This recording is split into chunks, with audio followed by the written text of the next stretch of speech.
Hey everyone, and welcome back to the Roaming Gomes. Today we're going to talk about some of the things that surprised us when we first started living full-time in our RV. We've been on the road for a little over 4 years now, and we've learned a lot about what to expect from this lifestyle. Hi, I'm Felix. And I'm Cindy.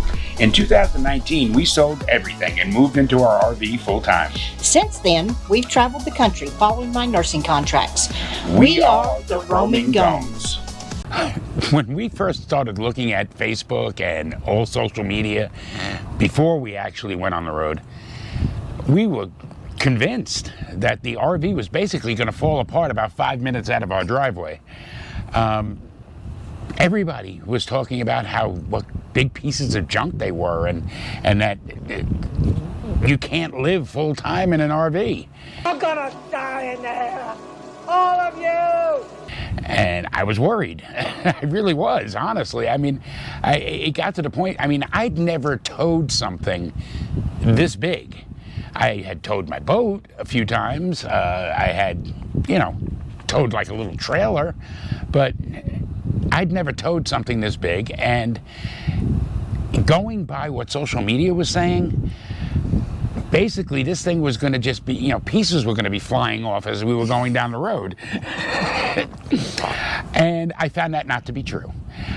When we went out on the road from Greenville, North Carolina, and we were heading towards Tulsa, it took me a while to get used to having this thing behind me, but I came to find out also that they were not as big a piece of junk as everybody said they were going to be.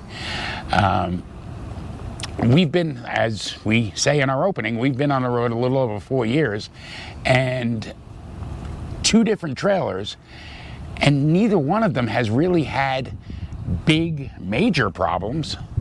They've had those little naggy things happen here and there. The molding is not really hanging on so great, or, the sail switch, all those little tiny things that kind of bug you, but, definitely don't keep you from being able to live in the RV. So yeah, I think that's one of the biggest things that surprised us, is that these things are not as bad as everybody says they're going to be. Another thing we saw a lot about before we started going on the road and since is that the tires on RVs, all RVs, are worthless. That China bombs. Yeah, China bombs. As soon as you put any mileage on them whatsoever, you can expect them to start popping one by one. Apparently, that was what we saw everywhere. And fortunately, we've not experienced that. We've had some really good experiences with towing, and the tires, we've had one flat in a little over 4 years. We've had one flat on our first trailer that was not even having to really do with the tire. We ran over a screw once we took it off and found out that what was the problem. It was a screw we ran over. It was the road. It wasn't the tire. So we were very glad then that we had the Good Sam roadside assistance, because Something else everybody says is no good. Oh yeah, we hear that sometimes, that you don't worry, don't spend your money on that. But we got our money's worth on this one thing, because we were on a road trip from one point A to point B, and not in any particular hurry, but we certainly didn't want to sit on the side of the road for hours, and ended up being able to pull off into near a gas station and called Good Sam roadside assistance. We were back on the road in 30 minutes. It was easy. It was easy. From the time we called them till the time we were back on the road, it was amazing. I couldn't believe it. I just was prepared mentally that we were going to be here all day, that I needed to go walk Bucky, see if we could get his food out and feed him, and make sure we had dinner somewhere at the gas station or something, because I just knew we were going to be there forever. But we weren't. It was 30 minutes tops, and it was great. It was worth whatever we've paid before and since to be able to have that experience of being able to just call somebody. They came and did it. We didn't even have to touch anything. So that's another thing you might hear, not been our experience. If you're interested in RV living content, then this is the place for you, and you should hit that subscribe button. Give us a like if you get anything out of this content. And if you want to be notified whenever we post, just ring that bell. Now, we post videos RV content every Friday at 2 p.m. Mountain Time. Normally, I'd be saying at this point that we also post a TravelNurse Tuesday video on Tuesdays every week. However, there are some big changes coming up for TravelNurse Tuesday, and Cindy will be announcing those on the channel this coming Tuesday. So be sure to tune in. And yet another thing that everybody on YouTube and social media talks about that is an absolute is that you can't afford to stay in RV parks. They're too expensive. And you need to boondock, and you know, that's the only way you're going to be able to get by. And maybe that is the case for some people who just don't have even an income, or you know, they're really looking for ways to live in an RV as opposed to being unhoused. But beyond that, we have found plenty of RV parks that are just fine, and you're not paying, you know, the gross national product to be able to stay there every night.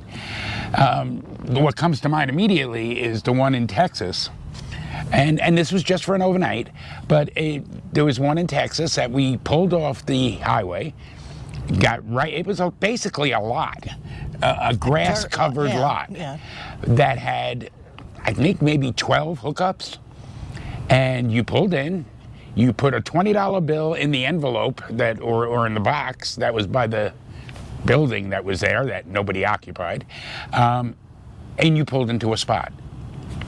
You were fine for the night, and you had full hookups. And there are parks that are it's going to vary by amenities. I mean, we've seen parks and $2,200 a month. And no, we're not going to go stay in any of those. But we've seen parks that are far more reasonable, and have stayed in parks long term that are far more reasonable. So that's not a thing either, that all RV parks are too expensive or are pricing themselves out of the market.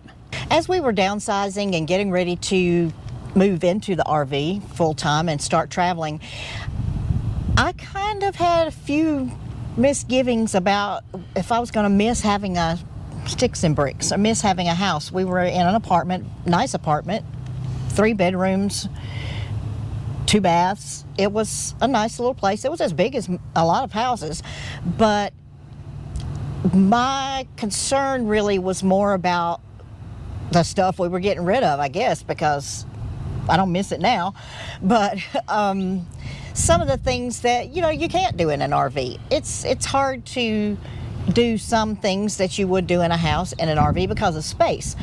But once you adjust to that space situation, the benefits of being on the road and seeing different places and meeting new people, and in my case going to different nursing contracts in different hospitals and learning so much there, it just far outweighs being in one place and being in a house.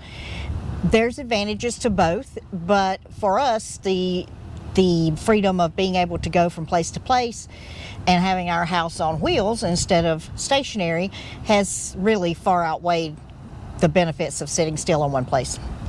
And I mean, that's another thing that was just touted all over social media, is that they couldn't handle not having a tub. They couldn't handle not having, you know, this, that, or the other thing, and that they had in the sticks and bricks. And maybe it was just a matter of that RV life wasn't right for them.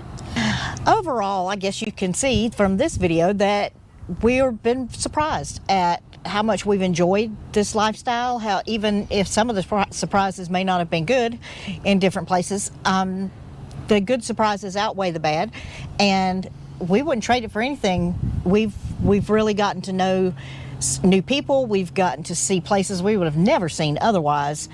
And if you're considering either traveling part-time in an RV or going to weekends or vacations in your RV, or even if you're considering going full-time, we highly recommend it. It's a different way of seeing the country. It's very unique, different than staying in hotels, different than just going to visit family in another part of the country. Gives you a lot more freedom than a lot of other ways. So we do highly recommend it. And those are some of the things that have surprised us. Tell us in the comments about maybe some things that have surprised you, either living full-time in an RV or not. Until next week, I'm Felix. And I'm Cindy. We are the Roaming Gomes, always hoping to bring you less worry And more wonder.